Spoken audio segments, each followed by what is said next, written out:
बिस्मिल्लाहिर्रहमानिर्रहीम। अस्सलाम वालेकुम नाज़रीन। मज़े की बात यह है कि इमरान खान के काबीना को पता चल गया है कि जहाज़ डूब रहा है और जहाज़ डूबने वाला है। इससे पहले काबीना की हद तक ये बात हम नहीं कर सकते थे।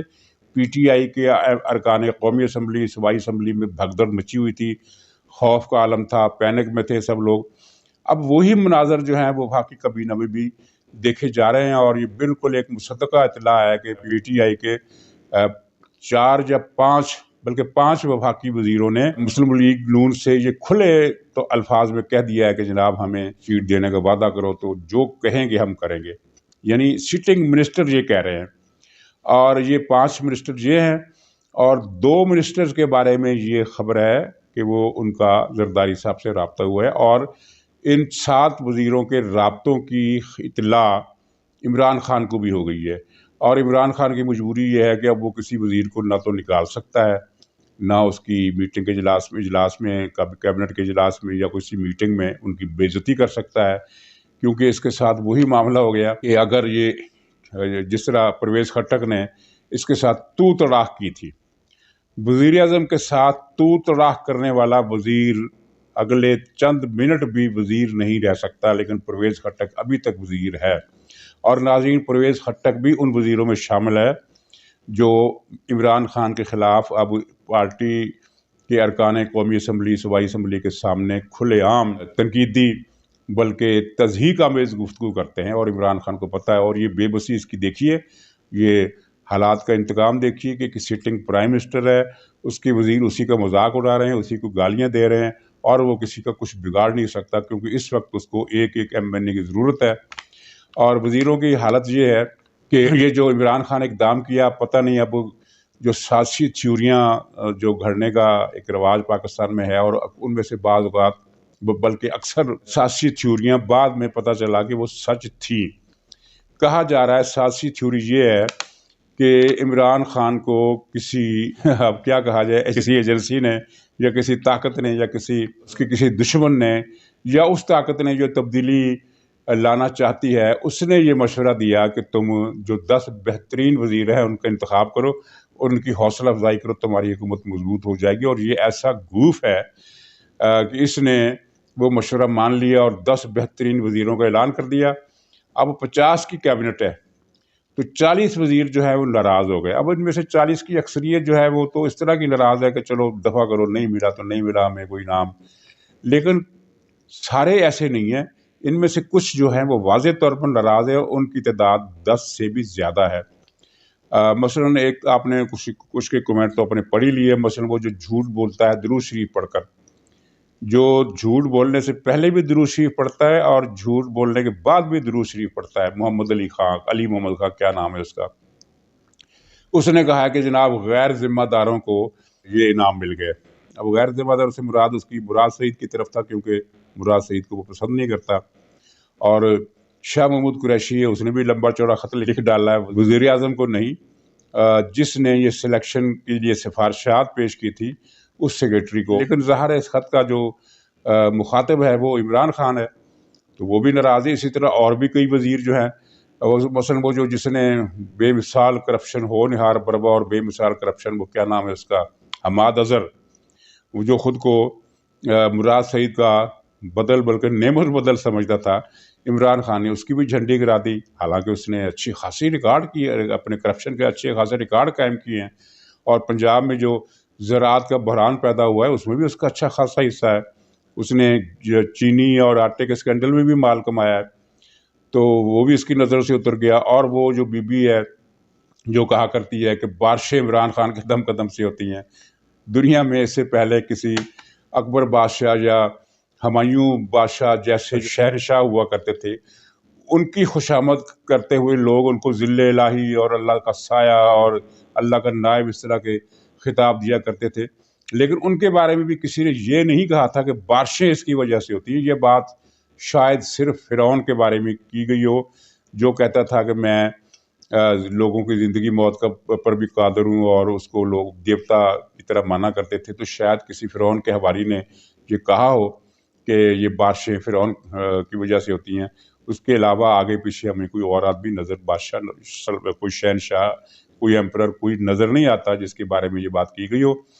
اس کے بعد یہ فرعون کے بعد یہ عمران خان پیدا ہوا، جس کے بارے میں زرتاج گل نے، یا گل ہے اس کا کیا نام ہے، اس نے یہ 2-3 مرتبہ یہ بات کی کہ بارشیں عمران خان کی وجہ سے ہوتی ہیں، بلکہ عمران خان وہ ویژنری لیڈر ہے جو دیوار کے پار بھی دیکھ لیتا ہے۔ یہ بھی اس نے خوشامد کی۔ اس خوشامدی عورت کو بھی جو اتنی زیادہ کیا کہتے ہیں مال و دولت کی اتنی زیادہ ہرس رکھتی ہے کہ جب وکیلوں کو پیسے بانٹے جا رہے تھے، بار کونسلوں کو، ڈسٹرکٹ بار کو گورنمنٹ کی طرف سے کسی بھی حساب سے بانٹے جا رہے تھے، تو اس نے اپنے علاقے کا جب چیک آیا تو اس نے کہا 5 لاکھ مجھے دو، تب چیک کیش ہوگا۔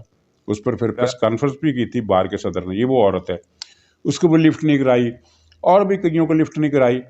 تو اس کی تفصیل میں جانے کی ضرورت نہیں ہے کہ کس کس کو مایوسی ہوئی، کس کس کو شرمندگی کا سامنا ہوا، لیکن یہ ہے کہ وہ وزیر اب جلی کٹی سنا رہے ہیں اور وہ عمران خان سے دل میں نفرت کر رہے ہیں، اور اس میں عجیب بات نہیں ہے۔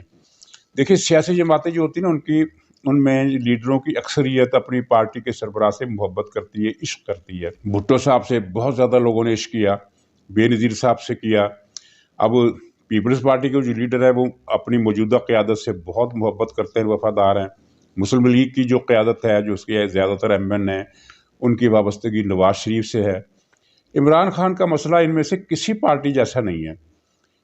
یہاں جو وزیر یہ 50 وزیر ہیں اور پتہ نہیں کتنے مشیر ہیں اور کتنے M N A M P A جو ہیں، وہ ہانک کر لائے گئے ہیں، اور ان کو ڈنڈوں سے یا لالچ سے جو بھی کہہ لیں، ہانک کر لایا گیا اور ایک طویلہ بنایا گیا، اور اس طویلے کا نام تحریک انصاف رکھا گیا۔ عمران خان کے عشق میں مبتلا لیڈرشپ میں جو لوگ ہوں گے، ان کی تعداد 3 یا 4 سے زیادہ نہیں ہوگی۔ ان میں سر فہرست مراد سعید ہوگا، اور دوسرا اب مجھے تو یاد نہیں ہے کہ میں کس کا نام لوں۔ آپ کیا سمجھتے ہیں کہ یہ شیخ رشید عمران خان کا عاشق ہے یا فواد چودھری عاشق ہے؟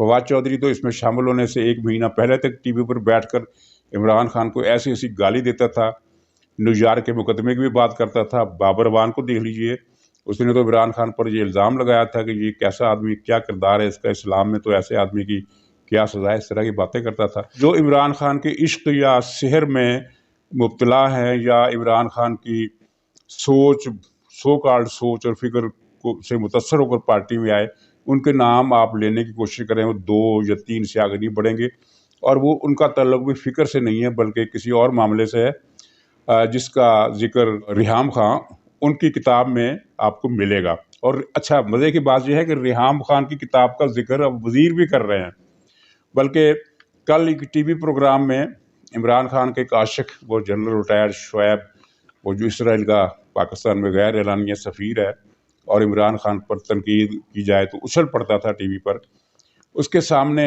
یہ مرزا محسن بیگ نے حسن کارکردگی کے حوالے سے مراد سعید کا ذکر ذرا ایک ایسے لہجے میں کیا کہ جس کو ہم تضحیک آمیز کہہ سکتے ہیں، اور ایک مہذب طریقے سے اس نے ریحام خان کی کتاب کا اشارہ دیتے ہوئے ایسی بات کی جو میں دہرانا نہیں چاہتا، لیکن انہوں نے کی، اور اس میں کہہ کا بھی پڑا۔